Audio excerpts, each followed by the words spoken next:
Good evening, adventurers.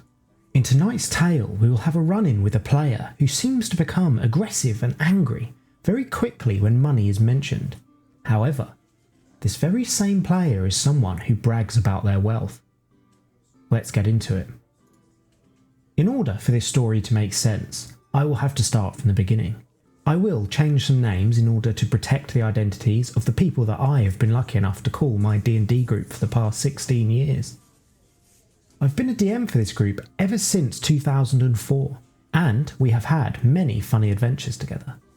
We started out with Dungeons & Dragons 3rd edition, then 3.5, briefly touched 4, went back to 3.5, and now we're doing 5th edition. We are loving it. Mainly, what we have been doing is homebrew campaigns, but sometimes we want to do pre-written ones, because they have a bit more consistency to them, a beginning, a middle section, and an end that is always appreciated. So, my 3 friends, let's call them Thomas, Carl and Amanda, have been playing together since 2004. We've been a group of 4 people that have played Dungeons & Dragons twice a month for 13 years at this time. Thomas suggests that his friend, John, gets to try out D&D with us. Expand the group a little bit, since we've been the same group for so many years. Now, I was very reluctant about this. This was our time as friends to meet up and sit down with no computers in front of us, play and socialise, and I was worried that adding one more person to the group would disrupt the fun. I let myself be persuaded. That was my first mistake. I told John at the time that he might want to check out some basic YouTube videos in regards to what class he might want to play, or that he can come over to my place and I would gladly teach him the ropes. I told him that since it was his first time role-playing and joining an adventure, he wouldn't have to get the player's handbook. I already have one that he could borrow during sessions. However, since I've paid for the campaign, Storm King's Thunder, the player's handbook, the Dungeon Master's Guide, the Monster Manual, Xanathar's Guide to Everything, the Sword Coast Adventurer's Guide, Volo's Guide to Monsters, and that I would be printing his character sheet, the very least he could do was pay for his dice. He asked me what dice costs. So I told him that the Sci-Fi bookstore sells a set of dice, 1d20, 1d10, 1d8, 1d6, 1d4, 1d12 and 1d100 for $5. He said right away, $5 for dice is a lot of money, Marco. I protest and say that it really wasn't. If he could find dice someplace cheaper, he'd be more than welcome to. I also want to point out that this guy would constantly brag about how well off he was with money. John then asked me, why can't I just borrow one set of your die? I respond, out of pure principle. I'm already letting you come off super cheap. I am the one that has spent hundreds of dollars on this. John gives me an aggravated look. Well, I didn't ask you to spend hundreds of dollars. I was taken aback by his comment. Did this guy really just want to start an argument with me over dice worth $5? Anyway, I confronted him with the following. Look, you do not have to tag along if you want to, but I am printing your sheet. I'm letting you loan my book, or books if you want to try out one of the expansions. You are not paying a single dime for the adventure. The least you can do is purchase your own dice. Can I purchase some from you, but for a cheaper price? I could have said yes. I possibly should have, but I didn't. No, I'm not going to let you purchase dice off me. I want to keep my dice. I bought it with my own money.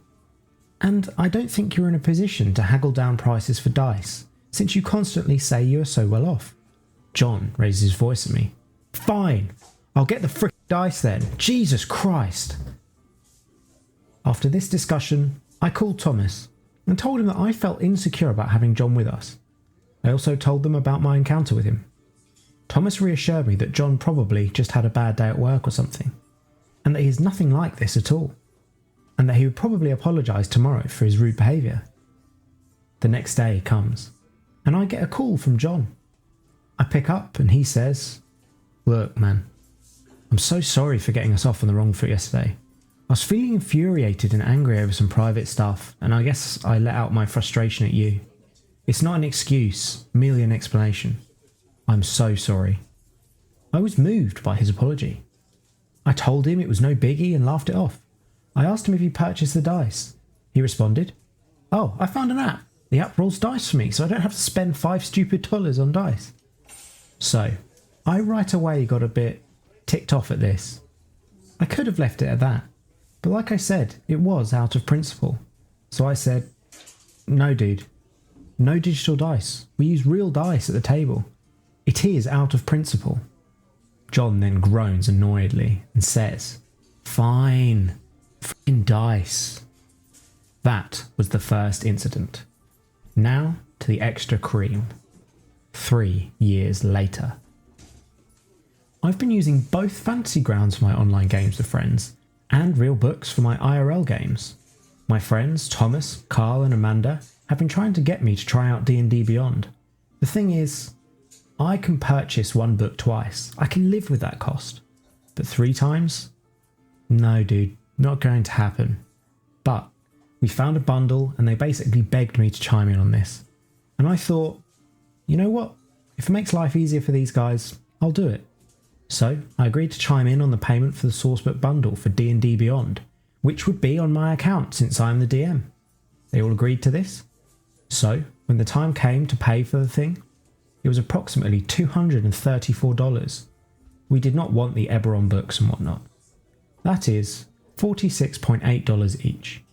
We'd all agreed to chime in on this, and I placed the order, and $234 is deducted from my bank account. I asked for the group to write over $46.8 so we can all pay evenly. Suddenly, John chimes in and says, I've changed my mind. I do not want to pay for this service. It is expensive and I do not think I need it as a player. Alright, I'm a bit angered by this, since this means we now suddenly all have to pay more. Alright, $58 each. Boom, transfer done, and I have the cash of those that are going to use it. John chimes in when the next session is about to start. Oh, you got D&D Beyond. Can I log into one of your accounts or can you share that with me as well? Almost in unison, everybody says no. John becomes annoyed and asks, why the hell not? Whereas I decide to speak on the matter. Look, you said you didn't want to pay for the service the moment we paid for it. You were all for it earlier and then you backed out. Now when you see the rest use it, you want to use it without paying a single dime. No dude, if you want to use it, you'll have to pay us all the extra amount we paid, and then we are good, since then you will have paid equally. But you already have the program. I do not see the issue. All you have to do is share it with me. Yes, that is true, but you haven't paid for it. Thus, you won't be using it. Seriously? Am I not clear here? Oh wow, I cannot believe you guys. You're so fucking cheap and selfish. Really? So you're going to have me trail behind every combat scenario and inventory management over a few dollars? You guys are so freaking cheap. Fuck you. For fuck's sake, you fucking temper tantrum man-child. How the fuck dare you call us cheap when you were the one expecting to be using something for free where we had to pay extra because you backed out when the purchase was made? No, fuck you. Get out. You're no longer welcome here and I've had it with you.